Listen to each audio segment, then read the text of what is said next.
is Guardian Radio, your station for up-to-the-minute news, intelligent, interactive, and engaging conversation. 96.9 FM. The views and opinions of the hosts and guests are their own and do not necessarily reflect the position of the management and staff of Guardian Network.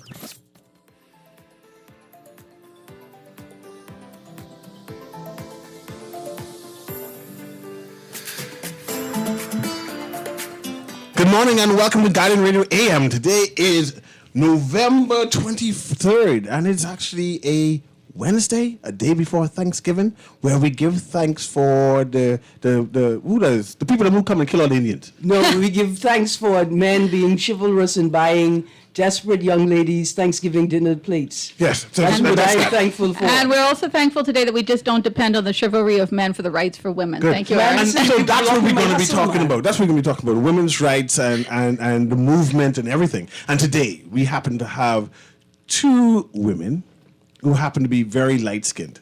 I'm not going to call them, yep, that's what it is. They're very light-skinned. Light-skinned Bahamians. I identify that's okay. as, you know. You are a light-skinned Bahamian and women of privilege. And I said that for a reason, right? And forgive me for it, but these are my friends. They are my family. And so they understand when I bait them for a particular conversation. And earlier in Aaron's show, On the Clock, we mentioned that women voted against themselves, right? They voted against themselves instead of referendum when they could have seek equality, right? I mean, that's all I just say. That's one way of phrasing it. Yes, right? and that's why I want to bait it so I can have you come back.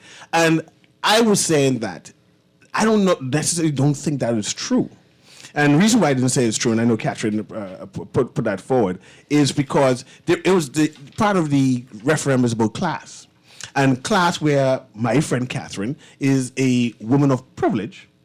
Give me good education. Happen to marry well to a good, decent man. I'm right? privileged that I'm sitting next to you, but yes, define privilege before I get to you. I'm going to do that. Come from a good family, right? Have means to go and travel. Cute. And of course, my next cousin, Melis, has a good husband. They have a good business, educated beyond. How can a person of privilege tell persons in the inner city, a working class, that they need to vote and support an agenda where part of the agenda is that they want to have their immigrant man underfoot. So they don't want him to have equal footing with them. So and the idea of having a referendum that give them equality, to say that they get automatic citizenship like that ain't good for them. And so I'm hearing what you're saying, and I'm saying that perhaps moving forward as women in equality, that today's middle-class women need to be able to negotiate and compromise more with working-class women, and by extension, men who are having challenges with moving forward, say, hey, we're willing to give you equality. However, you need to compromise and work with us because one or two things we ain't comfortable with. First of all, everyone at this table is privileged, right? You ate breakfast. You're okay. You have somewhere to sleep tonight. We're all people of privilege. You know what in that you're means. here. No, don't get defensive. I'm only being defensive on behalf of the fact that I don't want it to cheapen the opinion offered. Privilege implies that you never need to work again, and we leave it from here to go to the nail salon, not having to climb up the mango tree to pick mangoes with the rest of our family all summer. Not that Natalie is here and not worked their whole life. It implies the fact that there's a leisure of lifestyle that is not true in our circumstances. But yes, everyone at this table is privileged in that we'll have food to eat tonight. We have a voice to speak on. We have the confidence to do so. And we live in the most beautiful country in the world that needs amendments and adjustments. You said one of the ping words. When they say angry women, it's a mute button for women. It's like, all of us good, well-bred, with good brought-up see women be quiet because someone in the room thinks we're angry, and that's not how we should be. You said the word agenda. Now, agenda is like the boogeyman word in the room. When everyone says agenda, they're like, what are they talking about? Gay marriage, they're talking about this, they're talking about bringing all these foreign ideas in that are going to mess with our people. I married a foreign man because Newry was already taken. And if I had had a health scare, if I had gone into labor on one of my little trips to boost the American economy, I would have birthed a child that would not be allowed to have citizenship in the country. Mm-hmm. And that would have not been fair. That would have been that on a world stage. But like many Bahamians are comfortable with that. You say it's unfair. And because you come from a life of privilege. It's not that this is where a number of us say, no, I understand your point. But no, we don't want to change that law. No, but it's not that I think it's unfair. Like this is a feeling and opinion put together by my so-called privilege and educational experience. It is. There are some things that are fact, whether or not you attached your feelings to it, and that we must make sure that all women, all men within the Bahamas have the same access to the same laws and rights to protect them if we're going to stand on a global stage and say that we have no shame in our equal treatment of human beings. I think we need to clarify the law here. If a Bahamian man has a child with a non-Bahamian woman, no question that child is Bahamian. If a Bahamian woman has a child with a non-Bahamian, she does not get to pass her citizenship on to that child. This is not about equality of your husband. This is about equality of your children, of our future next Bahamians in this country. So just And if we're just a taking- clarification And on your this is husband. why I'm we married had to a a referendum Bahamian, and we voted against it because we didn't want it. It should not be an opinion We poll. The want things it. that are human, about human truth and right. Because we voted no because we didn't understand it, and that's what Bahamians No, do. but They say, this okay, should I not don't be- understand this it, so should- I yeah. can vote no before I open up something I don't understand. It was also convoluted and mixed with other things to vote on. Yeah. No, but it also should not, when there's truth that should not be compromised, and this should not be an opinion poll. This should just be what is true and what is right for our women. And when we bring up these conversations, people say, y'all talking about this again? It's a constitutional issue, therefore I have a right to vote no. But also, I will, So that's why they vote no. And they should be end of it instead of bullying us. No, for legally, us to vote the no. government needs Just say, to- I accept your vote, and as good, decent, equal women, I will move forward with your opinion and we move forward. And you But know what for some reason, you all prefer Whenever- to bully poor people. Whenever And I these said, why, conversations- Miss Millis, why are you bullying poor people? because poor people aren't marrying Cubans and Dominicans, right? Yes. Poor people aren't marrying outside of the Bahamian culture, right? And we don't want to give them equal rights with us. And whenever we bring up these conversations, everyone said, y'all It's not talking the about husband. this. We're not talking about the husband. This isn't right to the husband. Yeah. We need to clarify Right, that. hold on, This is not asking for rights of the foreign husband. This is asking for the rights of your children as a Bahamian woman. Well, I married a hold on, Bahamian it's not man. even, hold on, it's not even that, right? ahead. It's not even that. It's your right to have the state convey, right? The state conveys the citizenship. The state should convey the citizenship because of you. It conveys it to them, right? So the state conveys it. It's your right. Because you and that's what it is, right? It's not, Bahamian women do not have the right to pass on their citizenship to their children. That that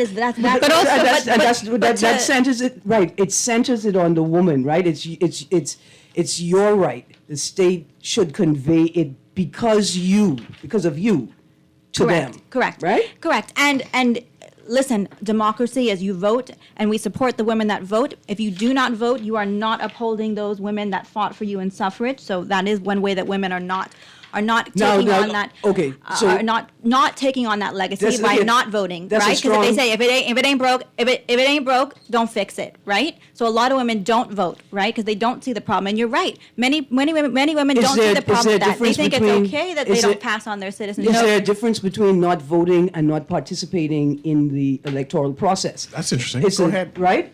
And I think it's unfair to Because say. I would that think women- you've talked about abstention from the vote in the past, Right, haven't you? and we can talk about this referendum too. What I'm saying is that it's unfair to say to a woman that if you don't vote, then you are disrespecting or disregarding the obligation, right? The thing that they gave to you, the sacrifices they made. I don't think that's the case. I think if you don't participate in the electoral process, if you don't participate in the development of your country, right? But voting in and of itself is not the paramount. And I would say to people, of course, within this existing political culture, voting can be rendered powerless. It's the actual participation that's more important than the vote. I think it's unfair to say to people, if you don't vote, right? Well, I think then- that that's where we're getting with privilege, right? Because it is a privilege to be able to be active in that advocacy.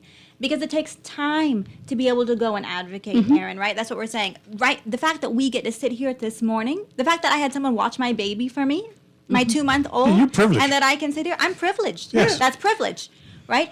The women, and that's why Catherine said, we must, leadership is about not just your voice. Leadership is advocating and expressing the voice of your people, right, of your majority. And the majority is not privileged enough to sit here on a Wednesday. I mean, I think we have the answer now. I think we truthfully have the answer now as a country. We just need the guts to face it now and act on it. what's the And answer? whenever what's the answer? is that unconditional, complete equality in all ways for Bahamian women with Bahamian men. That is the answer. Allow me to bait them some more, right? Because these are my cousins, right? And I believe I'm free to ask them any question. The Progressive Liberal Party is about to honor the lady who voted first. Give me the name. Ruby Ann Darling, right? And it's about time because it seems as if she was lost in history for a brief moment, right? And I have two women, Bahamian-bred women, women of the soil who are here, but women of privilege who are white Bahamians, right? And It's okay. I'm going to kick him under the table. Yes, So carry on. baiting them, right? There were two women who voted that themed day.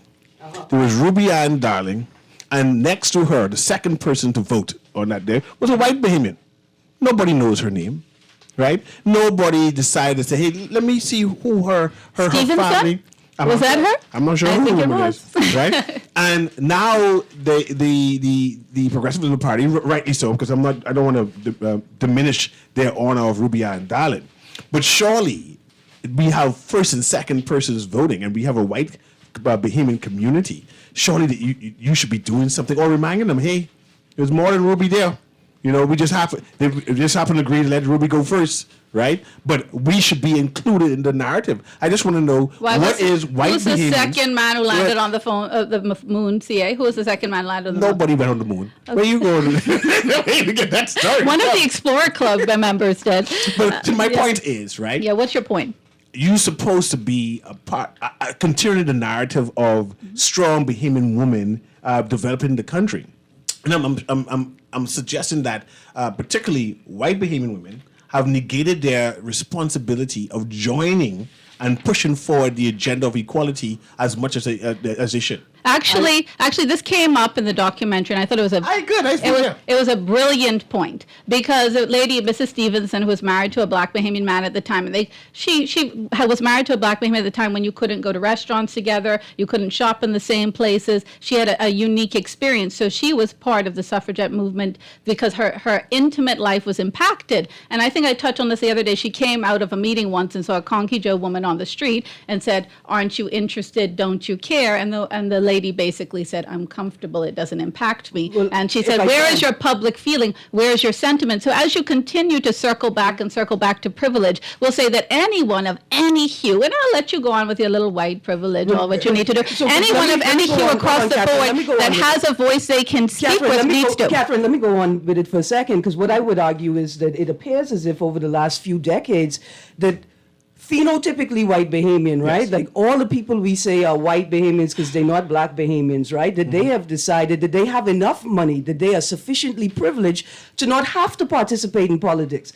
I will say that we know that there is a phenotypically white, if we could use one term, sort of class that has determined that they don't have to, that they are sufficiently privileged, that they don't have to participate in politics in the way that regular Bahamians participate in politics, right? What you mean regular Bahamians? That me and you. That's what I mean. First of me all, and you, right? And so that there is a privilege. And that privilege means that we don't have to worry about voting. So while Natalie is saying, look, to vote is a privilege, to be able to vote is a privilege, right? And I'm saying that there's a class of Bahamians, maybe we call them white Bahamians, phenotypically white Bahamians. I think. And that, it's not financial, it's color, on, right? It's not financial, it's not a financial stratification. You're going to insist that it's a color stratification? No. What I'm saying is that there is a color stratification that have determined that they don't have to participate in politics, that the privilege is not having to vote.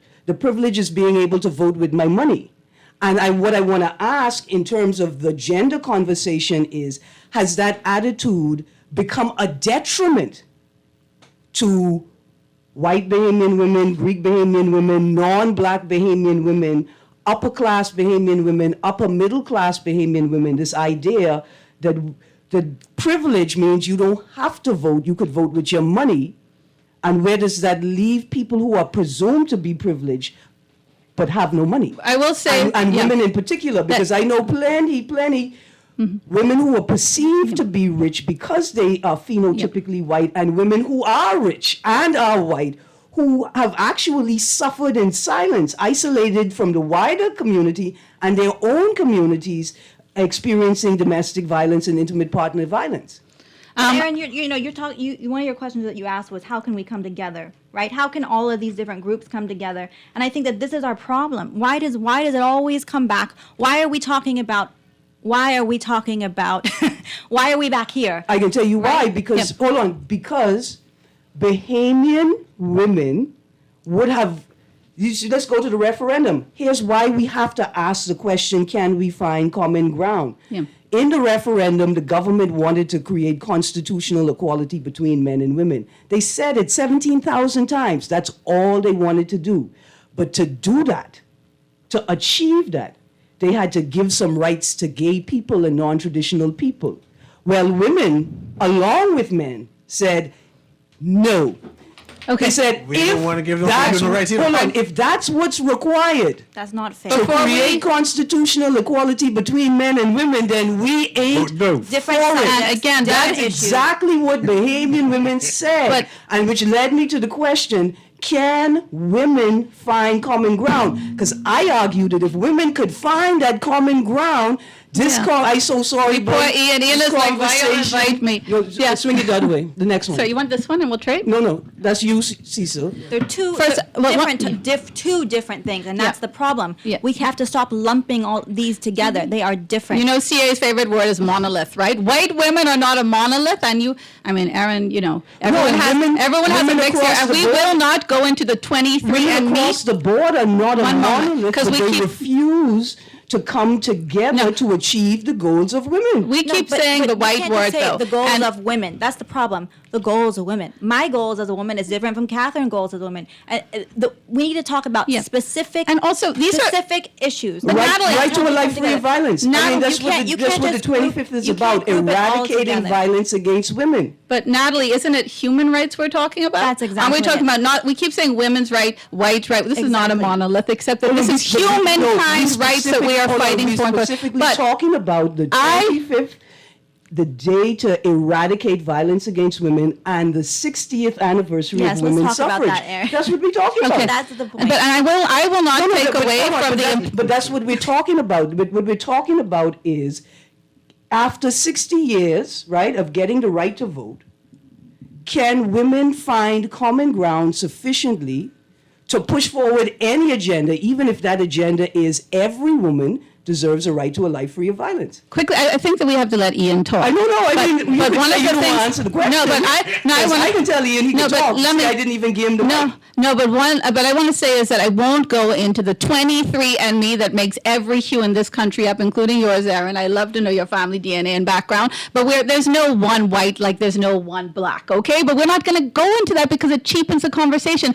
We talk about color instead of that which is our civil liberties, and that we not risk talking a about conversation. And you Catherine. want to talk about not bringing people together? It's because we get distracted from that which is the truth, Yeah. the essential move by saying, but what color she is, babe? But who her family is, babe? But Catherine, what- not engaging the intersections of race and class and culture and language is what And gender.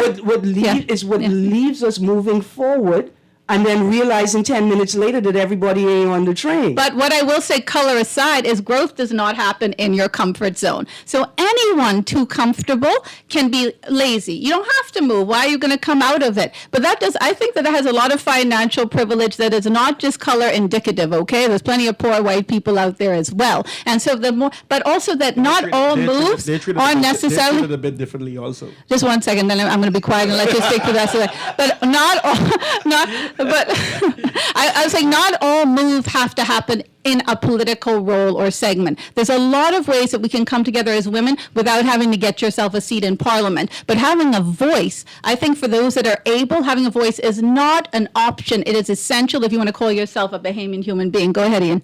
I think what Aaron was You saying. lucky, Ian. No, this is my. I'm glad you called my name. Yeah, I am yeah. joking. It's great to see you, Ian Money. It's great to be here. Regular co-host on Guardian Radio AM. We had a text in, and Ian's. Go, go, go, Okay. We just had a quick text, and we have to read. Is glad to hear the constant rates and gender labeling and division being challenged. We are citizens and humans of a nation. It's about principles and ideas, not color or creed. That was your point, Natalie. Go ahead, Ian. Well, like the tip from where Aaron said, I think listening to the conversation, engaging with you ladies, and I see y'all try to mash up my co-host. But the reality, I think what Aaron is saying is that these women are together in some sort, and then they're separated when the common ground needs to be met, where all of you have the voice together to say, hey, this is something that we're going for. But the reality is most of those persons over the hill, they see things from a different perspective or a different lens, preferably from a person that comes from a, like CA was saying, from a privileged background, the ones that come from a great school. Not to saying that there's something wrong coming from a great school, but we're saying that. QC comments. But we're saying basically the life that those individuals have to adjust themselves to may not be the same thing that you may have to adjust to. Yes. Like 100%, as Natalie would say. 100%. when as a woman you may have entitlement to a maid, they may be the maid at home. I don't. No, I'm saying. No, I know, but I actually 100% agree with you. And I think that the reason we have these talk shows, the reason that we're called to be here is that we need to force ourselves to see as each other think and feel, because that is the truth of the people coming on. Like my friend, Mr. Dave Williams, who comes on, has his views on marital rape. It's important we understand that, because that belief is affecting reality for so many people. So I agree with you 100%. I want to ask you, what do you feel like is the male role in supporting women in these causes? Do you feel responsibility? I believe there is a responsibility in terms of supporting the women in their movements. Because I believe it takes all of us, the component of everyone together, to make the country what it's going to be. If we have a disconnect between the woman and the man, or the husband and the wife, then we know society as itself is going to have a structural breakdown. And Natalie, an odd question: who is your favorite female politician at this present time? In the Bahamas, of course. And the reason why I ask it, right? Because we happen to have white Bahamians being represented here inside the conversation, right? And it's needed for us to talk about uncomfortable conversations. I want to know, how engaged is white Bahamiana to the mainstream Bahamas? Surely you have, and I'm beating you, of course, my cousin. Surely you have a favorite politician that you're engaged with, that you're active with. And I want to know why you choose. I don't. To answer your questions, I don't. I don't have a female politician that I'm actively engaging with.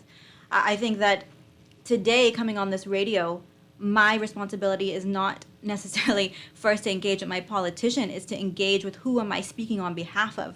And I'm speaking on behalf of all women, right? So if I have the opportunity to come and speak for women, my opportunity is to go and speak to that woman who is raising 5 kids on her own, and she's like, please, this is my perspective. Can you please share my voice for me? That's my responsibility. And then, if any politician wants to come to Women's United and come and speak and represent, then that's wonderful. But or any of the, there are more groups out there.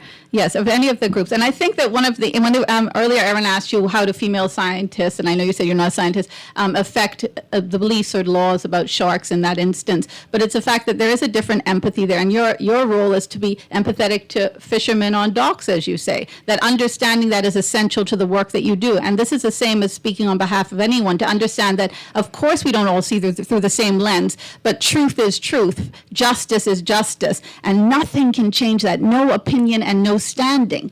But is that perspective? CA, we have a text here. Can I slip it in? CA, Aaron and Guess. Child of a single woman for foreign men are Bahamians, but a child of a single man with a foreign woman are not Bahamians. Yes. Additionally, whether his child is a Bahamian or not, some men are not even allowed custody of their children. There are too many instances where women are favored in society over men, but women are still crying for more. I guess man takes one and satisfy, woman takes two, and still hit you with your shoe. Oh, I wish you were here to sing it for us. Yes.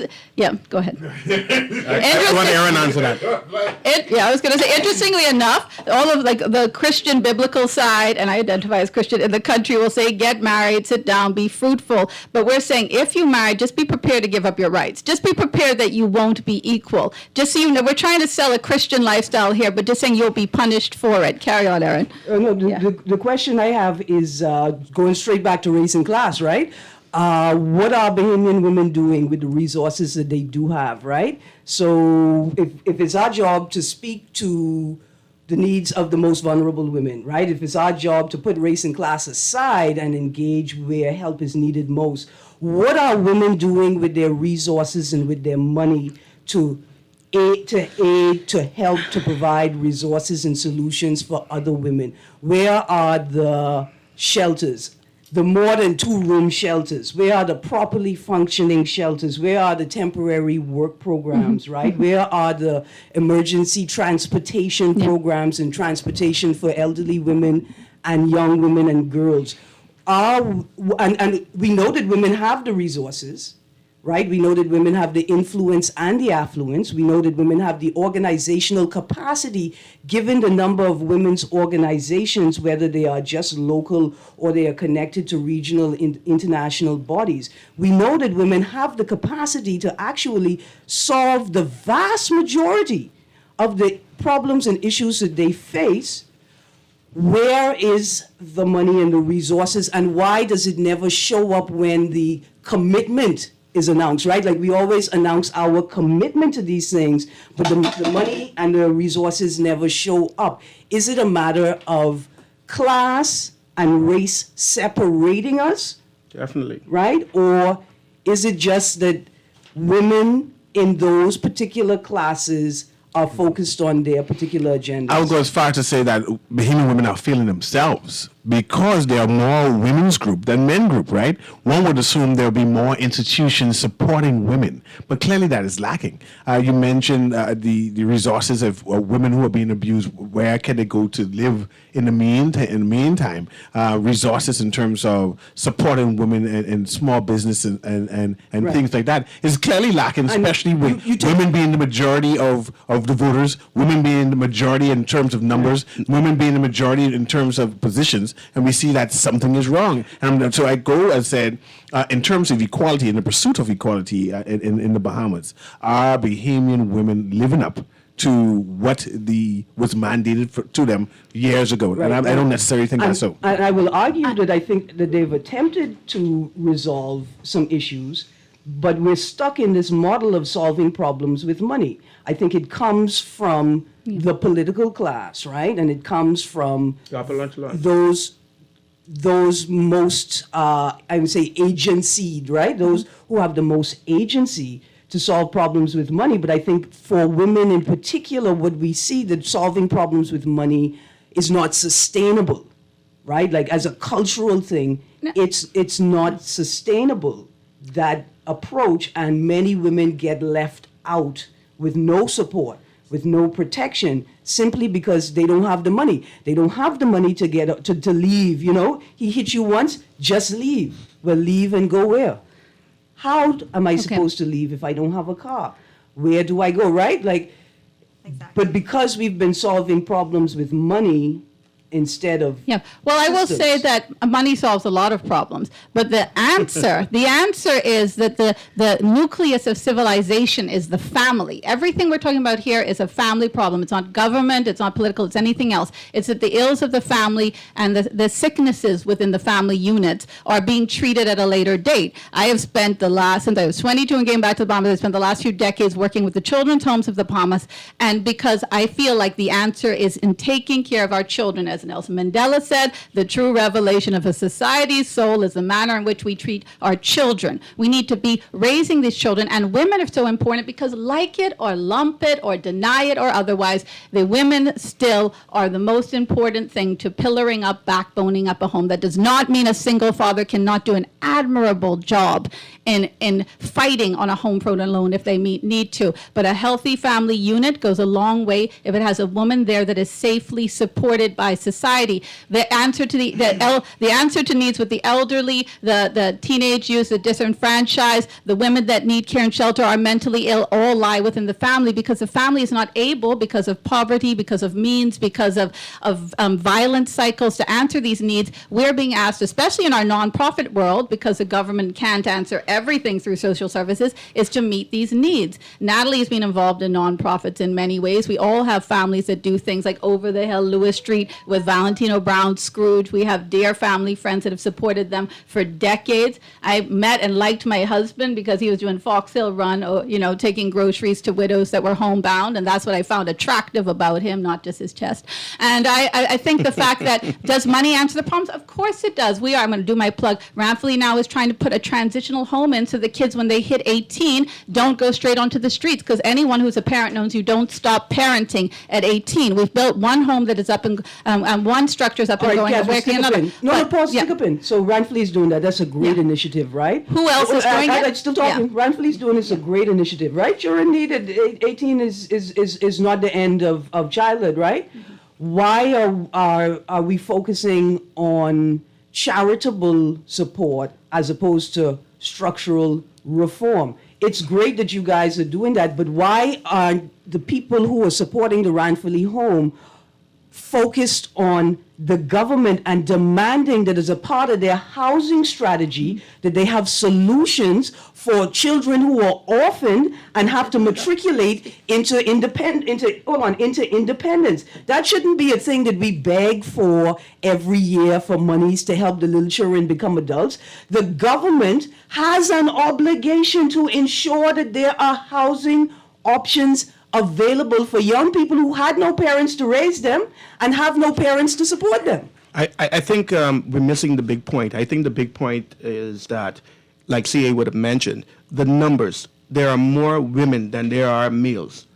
There are more women-driven agencies than there are agencies that are driven for men. So the solution to the problem of the women are the women. So we have to think about why these women are not connecting in some form or fashion. Why is it that the upper Bahamas is not connecting with the lower Bahamas when we all are behemoths? I think we see that problem no matter what issue it is, right? We can talk about groups for animal rights. We can talk about groups, the lack of cohesiveness and working together. We see that across the sectors in this country. In the environmental world, we don't share resources, et cetera. I mean, so that's a larger question, I think, at hand. But the males got together. We stand in solidarity. We said that the man is the head of the house, and we believe that. That's just what we believe, and we stand with that, and we challenge that. No, but I'm saying is we challenge the fact that anybody who wishes to challenge the authority of who we are in the room, we challenge that. You shouldn't believe everything you think, right, Ian? But we challenge it. That's what we do. We gotta go a break. We can take this quick break right here. This is Guided Radio AM. We're here with Ian Munnings. We're here with Catherine Mitchell. Aaron Green is my co-host, and of course we have Natalie Melis, and they're all our guest hosts today. As we'll talk about women's rights, we got women empowerment, right? Women empowerment, and are women doing enough to propel themselves forward in terms of equality in the Bahamas? I mean, you don't even vote for no women to be in the House of Assembly. It's only like 4 of them. Y'all is the issue. The four women in the House running things. Yeah, but yeah, that's a different thing. Anyway, we'll be right back.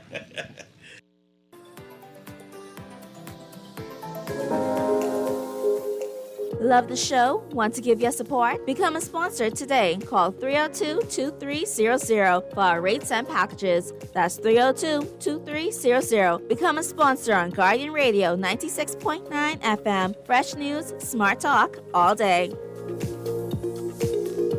The new Guardian Radio app is here. Listen live to all our Guardian Radio shows and live video stream select programs in our studio. Get information about Guardian Radio shows and our hosts. Send messages including text, email, and even call. All from our amazing new Guardian Radio app. Download it free today in your App Store for your Apple device or Play Store for your Android device. The all-new and improved Guardian Radio app.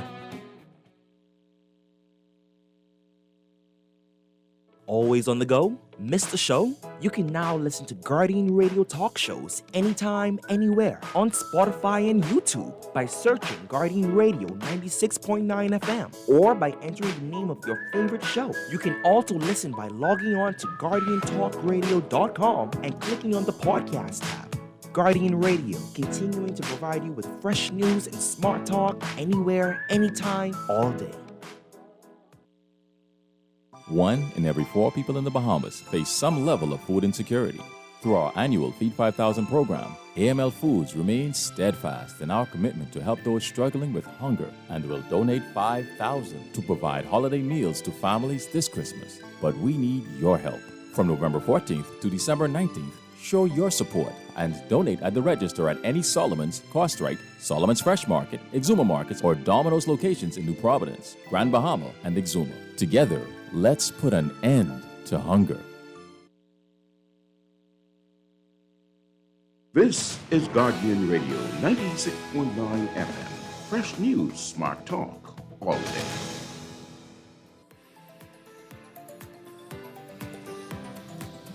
And welcome back to Guardian Radio in the AM. And I'm having a provocative conversation, And I'll challenge anybody, and I'm challenging the status quo. So imagine challenging some of my good friends, making them feel uneasy and daring them to answer me. But we need to have some uncomfortable conversations, right? And before the break, I was challenging my friend Nathalie, right? And saying that you all are the problem because you only even vote no woman in. Right? Because everyone is saying that we need more women participating in politics. And I said, we don't want no women participating in politics. We already have too much now. We have 4 of them inside the house when there should supposed to be 2. And then we got 2 outside the house who just as loud. Can you imagine, right? So I don't say nothing. No, I can't let that one slide. So, they open the door to that. The women that are there now, go ahead. they are progressive. They're progressive, you think? Yes, they're very progressive. Yeah. And they're outshining some of their counterparts. They found any housing for women who are being abused yet? No? They lobbying for that? But this is something that... What women issues they purport but this is something... They ain't doing none of that yet? No, but this is something... It ain't about women issues for them, right? It has to be. But it isn't. It has to be. Give me an example. I'm saying it has to be. Just give me one good example. Are they lobbying for removal of VAT and duty on feminine hygiene products? You can't buy pads without paying VAT. Or are they lobbying to put that on the price control list? They just put 38 categories of items on the price control list. They don't like women. So question, we asked a question earlier. Go ahead, because I got to go to that. Where are those women groups that are seeking and speaking with those individuals to say, hey, these are some of the issues that are taxing They belong to the group. Equality Bahamas. They're home making you dinner, Ian. Is that what you said? What you wanted? They don't just make dinner. They make dinner. They take the children to school. It is a privilege to be able to represent your country. That is a privilege. We're on the privilege again. Because how many women have the ability to be able to say, you know what, I'm going to put my whole family, I'm going to compromise or balance my family life with my career and to represent my country in a political role. I mean, if you ask these women, it takes hours and time. And That's huge. It's huge. And you know who's behind her?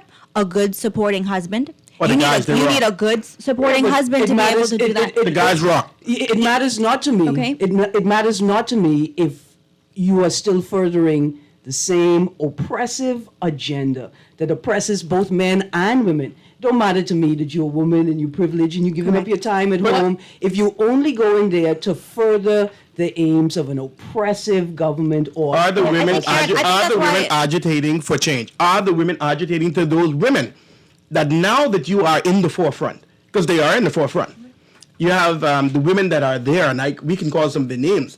We can see them in the tabloids. We can see them moving around. We can see the progressive movement of them. We've seen more of them than some of the male counterparts. So we're saying now is that those women groups need to be able to seek out those individuals that are there now and say, these are some of the things that we're looking forward to be placed before Parliament. We need these to be heard. We are women, and you have the right to do it. Feet to the fire. Mm-hmm. Keep their feet to the fire. Agitate, I made a mistake giving Ian candy during the break. Now he's all sugar high. It's sweet. It's sweet. Erin, what would you like your female politicians? I won't just say all politicians, but what would you like your female politicians to be advocating for? What do you feel like their top 3 things should be? Top 3 things? Yeah. Let me hear this. Housing reform. Okay. Land, which is coupled with land management, right? Land and housing reform, rental, tenant, landlord, property owner, if I'm leasing, regulations, right? I think that's one of the biggest issues for Property women. is the key to freedom, right? But I thought we had low-cost homes. No, we have, and see, this is it.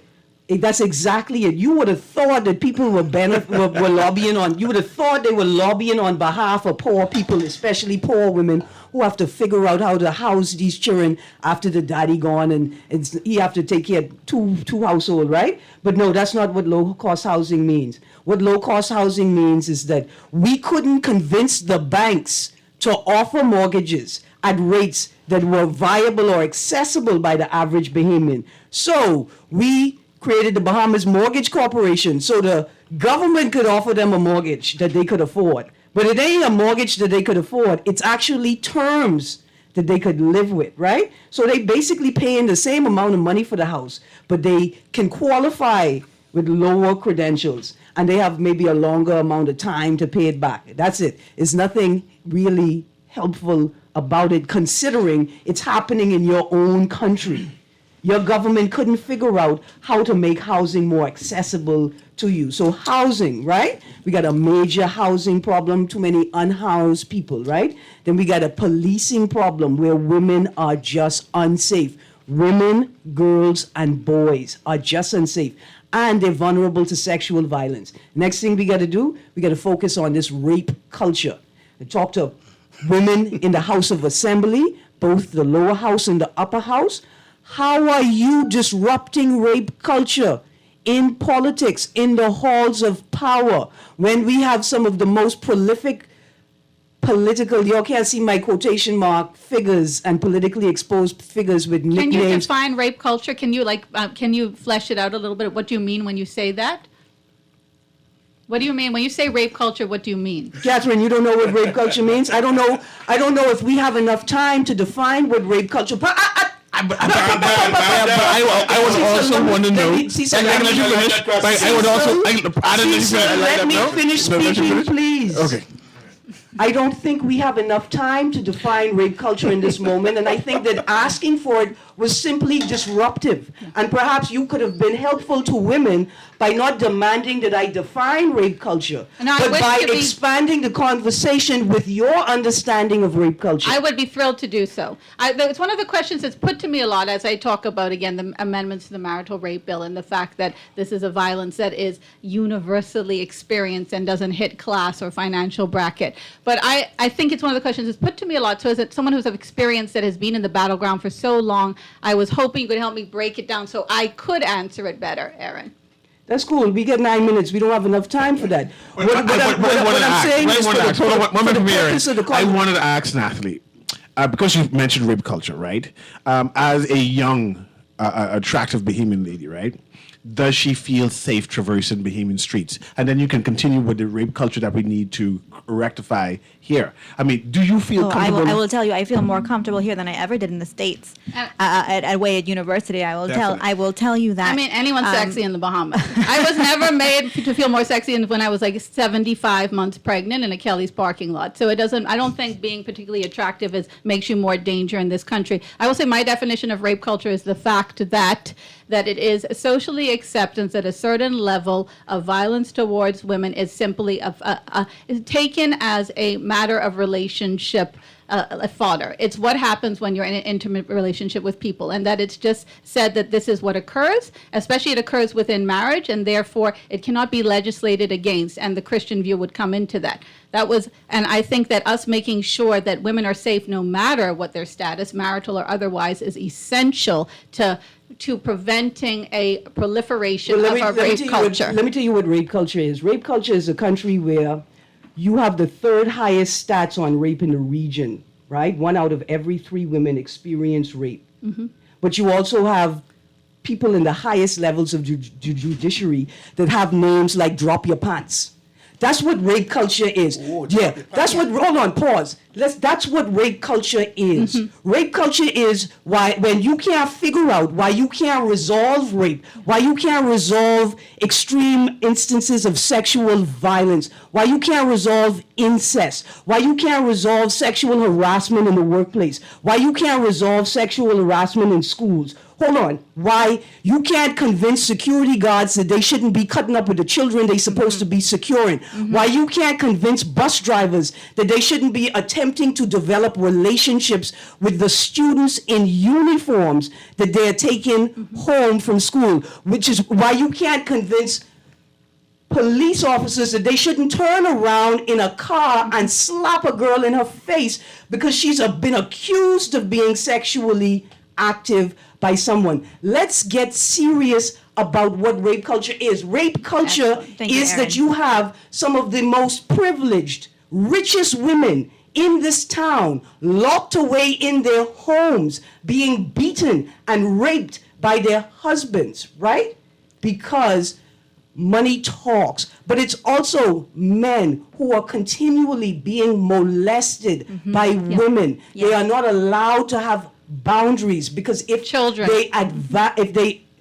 they reject and advance, they are labeled as gay, and nobody would ever acknowledge that they have been traumatized by the rape that they've been forced to experience because men do not get raped in the Bahamas. Let's get serious about what rape culture is, and let's get serious about the ways that women with class and privilege perpetuate it, support it, and refuse to engage on the ground where they are needed because they are too focused on their own personal and political gains. That is rape culture also. Even in the advocacy world, organizations and their actors are perpetuating a rape culture where they demand that they sit at the top of the table but refuse to let the crumbs trickle down. We cannot talk about these issues without talking about the way that race and class intersect. It is not an attack on white people. But you're preaching now, Aaron. You're preaching now, Aaron. But I do agree that there needs to be a conversation about race and class, right? And we flippantly tend to dismiss it where people say we don't see race or is a class issue. But when we said there are people at the bottom end of the spectrum said all they could do is see race, and they are uncomfortable, and they want to have a conversation that they can feel as equal as possible. So definitely the conversation needs to be had. But we have about 5-7 minutes. I need to have everybody wrapped up. So I'll go around the room right now. You, Catherine, and go to Ian, and then go to Aaron, and then Aaron will be last. So you conclude the show, and then we'll have Natalie. So we do that, right? We know who goes first or second, and we all have 40 seconds to do that, eh?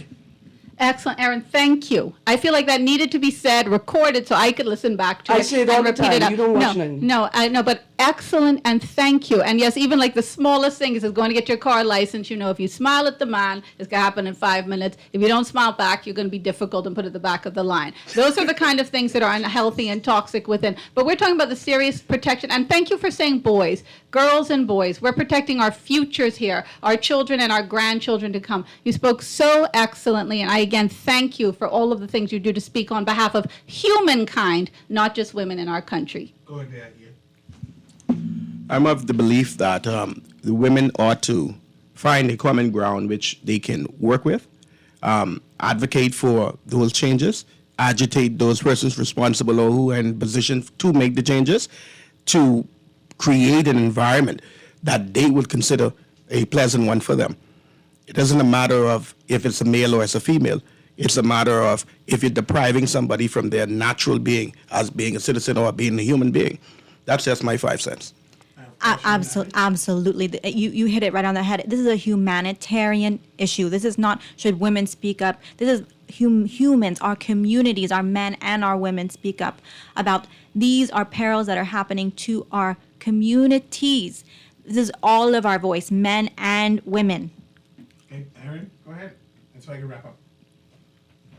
It's been a hard conversation.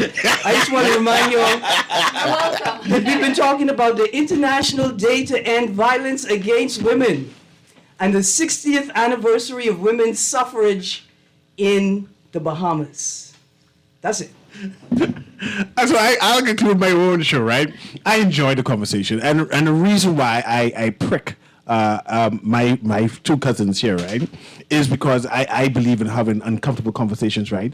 And I know that this family has done a lot for the Bahamas. They put their shoulder to the wheel and push, right? So I know they're able to have the tough conversation and be uncomfortable. And so I say, I will challenge them. And this is one of the reasons why Catherine continues to be a co-host with me, because I challenge her at every chance and every opportunity, right? And plus she bring me cookies and bring me food. Oh yeah, and treats. But as we celebrate Women's National Women's Week, National Women's Week, of women's yes, suffrage. we need to support our women. We need to engage our women and find out ways on how we can empower them and lift them up. Right? There's not always the need to be combative and defensive with our women, especially when we know that the women breeds culture. And they grow up and nurture our children. So there's a need to make sure protect them and lift them up and move them further up into the Bahamas. But anyway, this has been Guardian Radio AM with C.A. Newry and, of course, Aaron Green. And, of course, we had our co-host and our guest host with us, who is Ian Munnings, who is, what am I cousin's name? I don't forget your name. Catherine Chisholm Mitchell. Mitchell's easier. And, of course, my next cousin there, Nathalie Malis. And thanks very much for joining us, right? And having these tough conversations with us, right? Aaron Green? Thank you. Next week? Morning. Next week. Next week we Don't go out bring again. it in, though. Put mine down. Now, listen. Don't bring it in, though. Don't bring it in. Aaron got a waiter this week. Yeah, we got to see what the topic is next week. See Oh, what it's we going to should be hard. bring It's in. something vexing me these days. Vexing. You're always vexed. No, it's vexing me You're these days. vexed, you know. I'm just glad. Aaron only vexing I'm topic. just glad that they building more new houses and what are women giving a new scholarship out? Oh, yes. Now that's a That's the conversation. question we didn't ask. Is MP Pia Glover offering a scholarship to girls only? It's girls only. He said girls only. Gender discrimination. I don't know if it's good. Gender. It was Women's Empowerment Week, so they're empowering women. So boys will get empowered one of these days So we if should look we out deserve for- it. we should look No, out I don't for expect similar nothing for boys. scholarships. I don't expect nothing for boys no time soon. Yeah, That's but- 30,000 grand for only Yes, women. institutions, then you Yeah, that is what it is. That's a Guardian Radio AM. Have a wonderful day.